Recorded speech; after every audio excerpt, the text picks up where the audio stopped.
First organic compound, यानी कि generally हम लोग जानते हैं कि ऑर्गेनिक कंपाउंड जो हमारे पास होते हैं उसमें कार्बन के साथ यदि हाइड्रोजन लगा हुआ रहे, ऑक्सीजन लगा हुआ रहे, क्लोरीन लगा हुआ रहे, nitrogen, phosphorus, sulphur dot dot dot dot और कुछ एलिमेंट्स यदि लगे हुए रहते हैं कार्बन के साथ, तो डायरेक्ट हम कह देते हैं कि एक कार्बनिक कंपाउंड का फॉर्मेशन करता है। अगर किसी कार्बन के साथ हाइड्रोजन लगा हो, ऑक्सीजन लगा हो, क्लोरीन लगा हो, नाइट्रोजन लगा हो, फास्फोरस लगा हो, सल्फर लगा हो, तो वो कार्बनिक कंपाउंड का निर्माण करेगा, यानी फॉर्मेशन ऑफ कार्बनिक कंपाउंड होता है। अब सबसे पहले कहा जाता है, ये तो बाद में हमें पता चला इस बात को कि कार्बन के साथ ये सभी एलिमेंट्स का लगा होना हमारा कार्बनिक कंपाउंड कहलाता है। लेकिन जब सर्वप्रथम यूरिया के बारे में बात पता चलता है, उससे पहले बताया गया था ये चीज कि हमारे पास ऑर्गेनिक कंपाउंड जो है वाइटल फोर्स थ्योरी के अनुसार बताया गया था कि सिर्फ हम नॉन लिविंग थिंग्स से ही प्राप्त कर सकते हैं। क्या चीज? तो ये भैया कार्बनिक कंपाउंड, यानी कि वाइटल फोर्स थ्योरी में जीवन शक्ति के सिद्धांत में यही बताया गया। बर्जिलियस साहब ने भी ये बात को बताया था वाइटल फोर्स थ्योरी में कि हम कंपाउंड को प्राप्त करते हैं या एनर्जी को प्राप्त करते हैं तो वो प्राप्त क्या चीज से होता है? नॉन लिविंग थिंग्स से ही प्राप्त होता है। हम लोग इसे लिविंग थिंग्स से भी प्राप्त कर सकते हैं, नॉन लिविंग थिंग्स से भी प्राप्त कर सकते हैं, लेकिन आर्टिफिशियल ढंग से प्राप्त नहीं कर सकते। मतलब कहने का मतलब था कि वाइटल फोर्स थ्योरी से हमारे शरीर में एनर्जी प्रोड्यूस होता है। कोई भी चीज हम खाते हैं प्राकृतिक रूप से, जैसे फल हो गया, फ्रूट हो गया, ये सब्जी हो गया, ये सब चीज हम खाते हैं, तो दूध दही खाते हैं, इससे हमारे शरीर में क्या उत्पन्न होता है? एनर्जी उत्पन्न होता है, पावर आता है। तो ये सिर्फ नॉन लिविंग थिंग्स और लिविंग थिंग्स प्राकृतिक रूप से ही प्राप्त होता है, ये बर्जिलियस सबसे पहले बताए थे।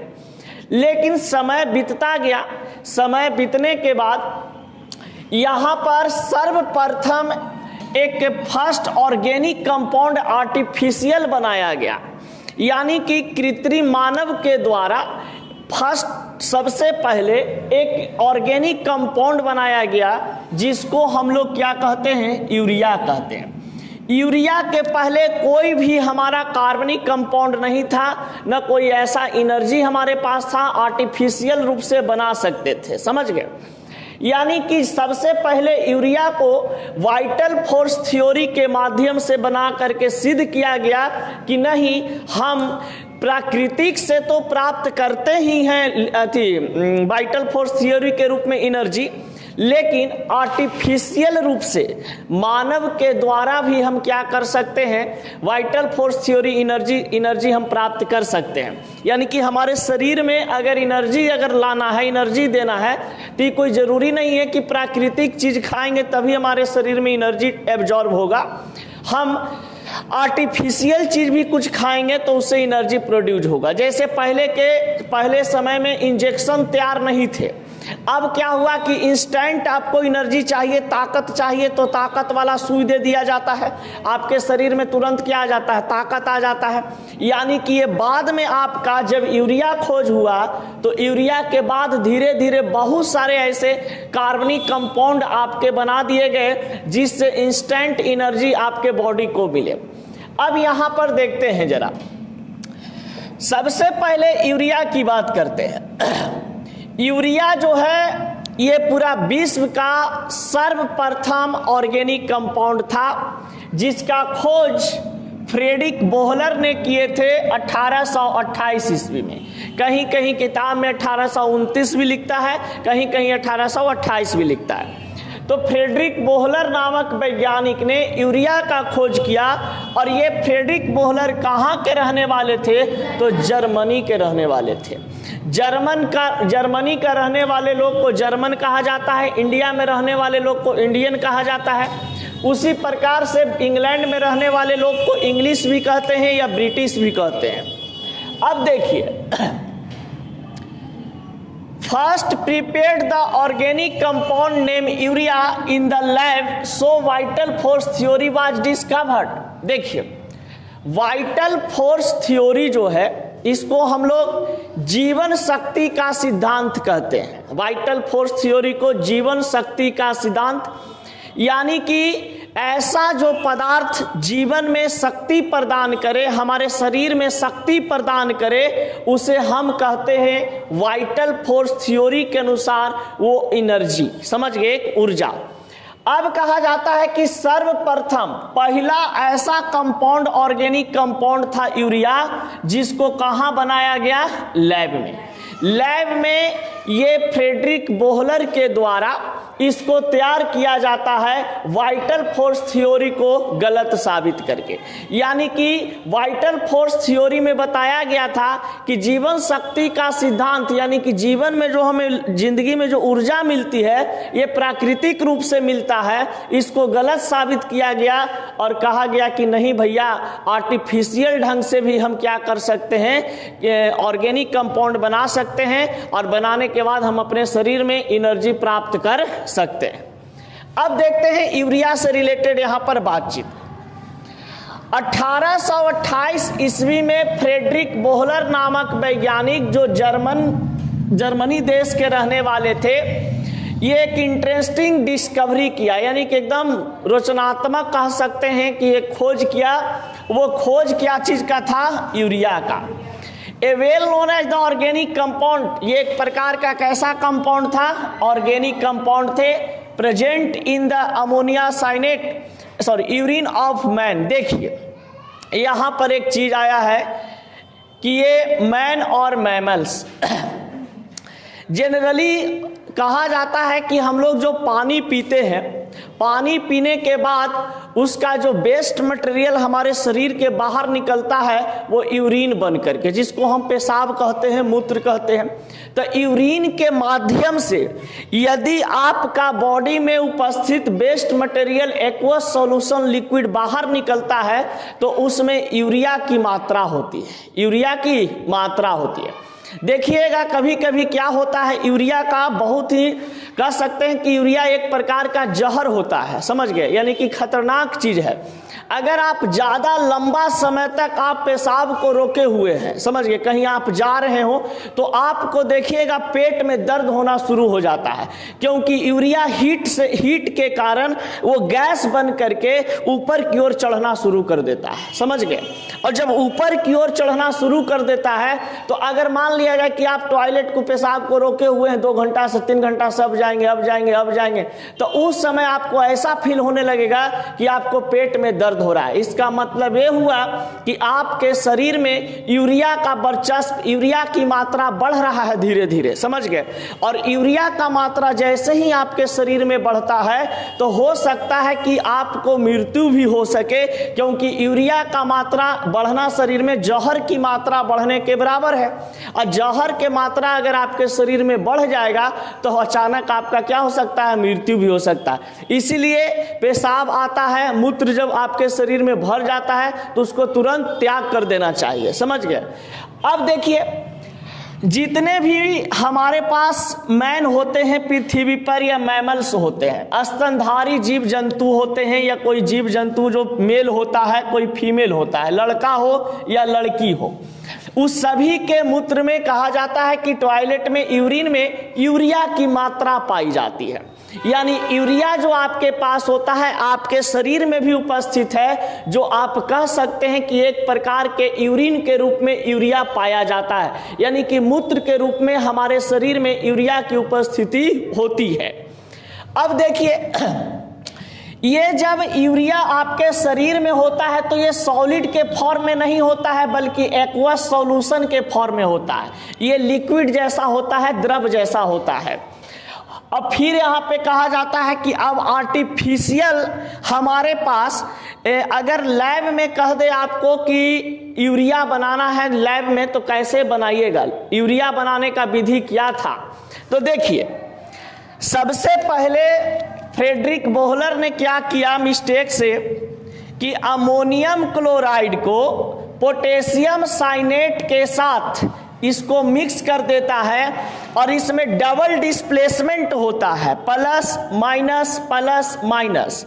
ई वाला प्लस है जो इस माइनस के साथ जाता है और ई वाला प्लस इस माइनस के साथ, दोनों का स्थान चेंज हो गया ना, तो डबल डिस्प्लेसमेंट करके यहां पर एक अमोनियम साइनाइड का निर्माण करता है, ये वाला और ये वाला मिल करके, और ये वाला और ये वाला मिल करके पोटेशियम क्लोराइड का निर्माण करता है।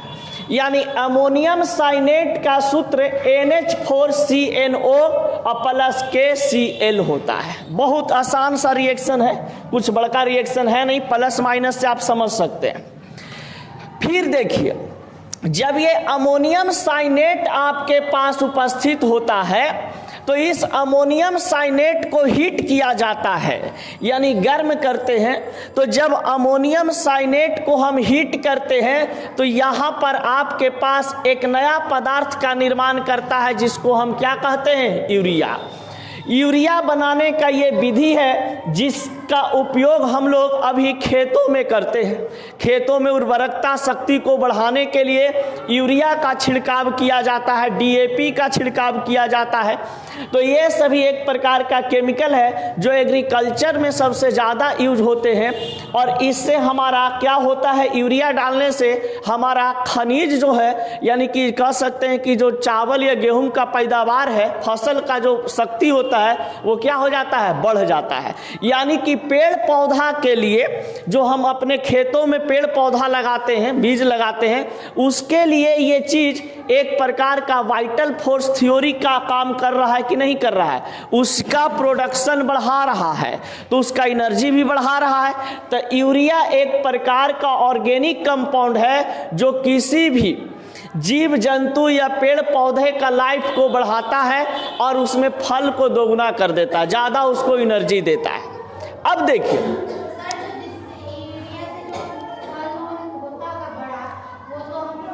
हानिकारक भी है, हानिकारक भी होता है क्योंकि यूरिया एक प्रकार का क्या है, जहर है, जहर न है, पॉइजन है। तो जहरीला पदार्थ, इसका अंश तो आप जैसे कोई फ्रूट का पेड़ में आप डालें, चावल में डालें, गेहूं में डालें, तो उससे क्या होता है कि जब उसका एनर्जी उसको मिला है तो कुछ अंश यूरिया का चला जाता है, समझ गए। और यूरिया के कारण, यूरिया का अंश जब पेड़ पौधा में गया तो उसके फल में भी जाएगा, अब फल में जाने के कारण क्या होता है कि उसमें भी यूरिया की मात्रा होती है। इसलिए देखिए आजकल के जो पदार्थ है, जो सेवन हम लोग कर रहे हैं, उसमें मैक्सिमम चीज में जहरीला पदार्थ की मात्रा होती है। जब भी का लैब टेस्टिंग होता है तो उसमें कुछ न कुछ पॉइजन मिलवे करता है, समझ गए। अब देखिए, यूरिया का अगर सूत्र की बात करें तो NH2C double bond O NH2 होता है। इसको शॉर्टकट में हम लोग ऐसे भी लिख देते हैं, NH2CO NH2, इस तरीका से हम लोग लिख देते हैं कि यूरिया का क्या हो गया, आपका सूत्र हो गया। अब देखिए, कुछ ऐसे भी आपके पास कंपाउंड हैं जिसका खोजकर्ता का नाम यहां पर दिया हुआ है। जैसे देखिए, यूरिया का सूत्र तो यहां पर NH2CO NH2 होता है। यूरिया का खोज किस वैज्ञानिक ने किया, फ्रेडरिक बोहलर ने। फिर एसिटिक एसिड, ये विनेगर में पाया जाता है, इसका फार्मूला होता है CH3COOH। और एसिटिक एसिड का खोज किस वैज्ञानिक ने किए थे, कोल्वे ने किए थे। मीथेन गैस का नाम सुने होंगे, तो मीथेन गैस जो है ये CH4 होता है इसका फार्मूला। और मीथेन गैस का खोज किसने किया था, बर्थेलो नामक वैज्ञानिक ने मीथेन गैस का खोज किया था। फॉर्मिक एसिड, ये लाल चींटी के डंक में पाया जाता है, इसका फार्मूला होता है H सिंगल बॉन्ड COOH। इसका खोज जॉन ग्रे नामक वैज्ञानिक ने किए थे। यानी फॉर्मिक एसिड का खोज जॉन ग्रे नामक वैज्ञानिक ने किया। फॉर्मल्डिहाइड HCHO, यानी फॉर्मल्डिहाइड का फार्मूला होता है HCHO, और इसका खोज अलेक्जेंडर ब्यूटेलोव ने किया था। ग्लूकोज के बारे में तो आप लोग जानते ही हैं कि ग्लूकोज का खोज किस वैज्ञानिक ने किए, तो ये मार्गेट नामक वैज्ञानिक ने किया था, जिसका फार्मूला होता है C6H12O6। ग्लूकोज भी एक प्रकार का क्या है, कार्बनिक कंपाउंड है, जो कि ये आर्टिफिशियल ढंग से बनाया गया है, समझ गए ना। चलिए, ये था आपका यूरिया से रिलेटेड बातचीत। जो फर्स्ट कंपाउंड कहा जाता है ऑर्गेनिक केमिस्ट्री में। इसके आगे बढ़ते हैं। आपके पास ऑर्गेनिक कंपाउंड की अगर बात करता है तो ऑर्गेनिक कंपाउंड जो आपके पास होते हैं, ये जनरली हम जानते हैं कि ऑर्गेनिक कंपाउंड को हम आइडेंटिफाई कैसे करेंगे।